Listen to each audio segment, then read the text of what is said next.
5 seconds. Start.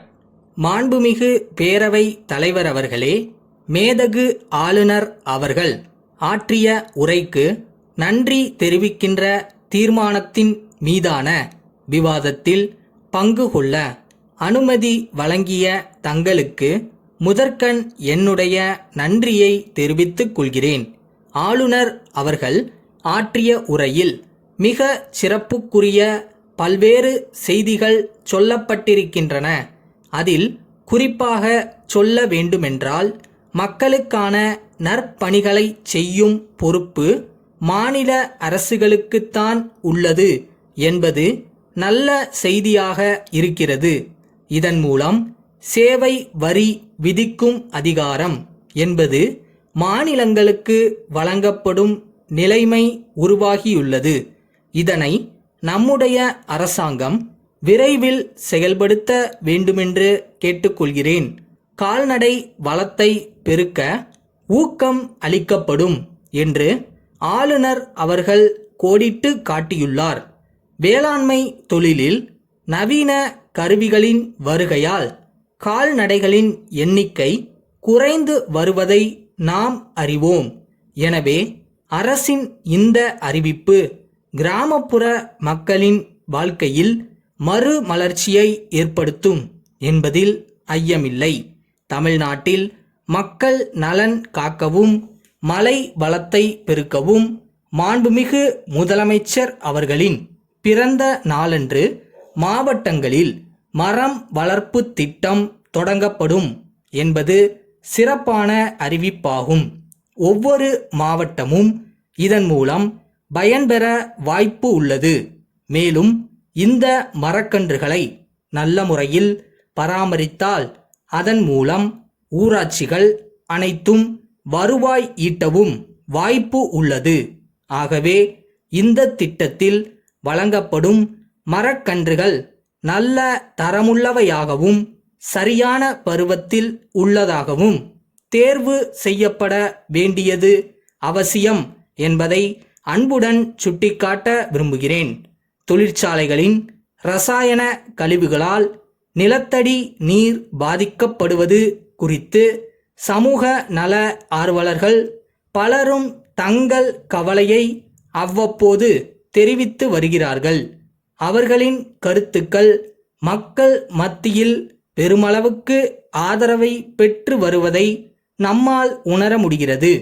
சுற்றுச்சூழலை பெரிதும் பாதிக்கும் தோல் பதனிடும் நிலையங்கள் மற்றும் சாயப்பட்டறைகளை காலத்திற்கேற்றவாறு நம்முடைய மாநிலத்தில் மூடிவிடலாம் என்று சொல்கிறார்கள்.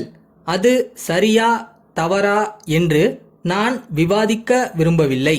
ஆயினும் இது குறித்து நாம் கட்சி வேறுபாடின்றி கலந்தாலோசிக்க வேண்டியது மிகவும் அவசியம் என்பதை இந்த சந்தர்ப்பத்தில் நான் வலியுறுத்த விரும்புகிறேன். இத்தகைய தொழில்களில் ஈடுபட்டுள்ள தொழிலாளர்களுக்கு மாற்று வேலை வாய்ப்புகளை நாம் எளிதாக உருவாக்கித் தரலாம் என்று சொல்லப்படுவது நம்பிக்கை அளிப்பதாக உள்ளது. எனவே கூடிய சீக்கிரம் இந்த பிரச்சனையில் விருப்பு வெறுப்பு எதுவுமின்றி மக்கள் விரும்பும் வகையில் ஒரு சிறப்பான முடிவை எடுக்க அரசு முன்வர வேண்டுமென்று கேட்டுக்கொள்கிறேன். நோயற்ற வாழ்வே குறைவற்ற செல்வம் என்று பெரியவர்கள் சொல்லி இருக்கிறார்கள். ஆகவே இயற்கை உணவு முறைகள் பற்றிய நூல்கள் அதிக அளவில் வெளிவருவது அவசியம் என்பதை குறிப்பிட்டு அமர்கின்றேன். திருநெல்வேலி பாண்டியன் கூட்டமைப்பின் மேலாளர் சிதம்பரம் மேற்கு வீதி ராமன் அவர்களுக்கு எழுதிய கடிதம். அன்புடையீர், தங்களுடைய கடிதம் கிடைக்கப் பெற்றோம். குறைந்த முதலீட்டில் காகிதம் தயாரிக்கும் தொழிற்சாலையை அமைக்கும் ஆர்வத்தை தெரிவித்து கடிதம் எழுதியிருக்கிறீர்கள். தங்கள் கடிதத்தில் கேட்டுள்ள சில விவரங்களை கீழ்கண்டவாறு அளிக்கிறோம். தமிழகத்தில் காகித தொழிற்சாலைகளை அமைப்பதற்கான வாய்ப்புகள் அதிகமாகவே உள்ளன என்பதை தங்களுக்கு முதலில் தெரிவிக்க விரும்புகிறோம். மேலும் இதற்கு தேவையான தெளிவான விவரங்கள் அடங்கிய திட்ட அறிக்கைகளும் எங்களிடம் உள்ளன. முன்பெல்லாம் தொழில்நுட்ப ஆலோசனை என்றாலே அரசு துறைதான் வழங்க வேண்டும் என்ற நிலை இருந்தது.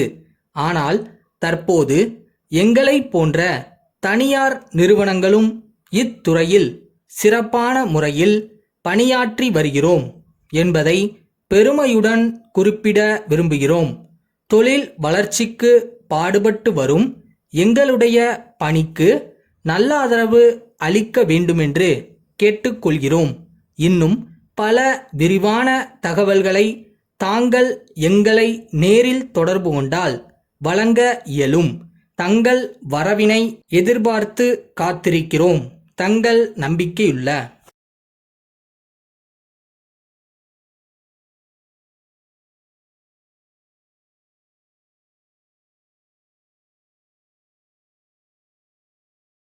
கஷ்டப்பட்டு பண்ணாம இஷ்டப்பட்டு பண்ணோம்னா சீக்கிரமே நம்மளை வெற்றி தேடி வரும். செய்யற வேலையை இஷ்டப்பட்டு பண்ணுங்க.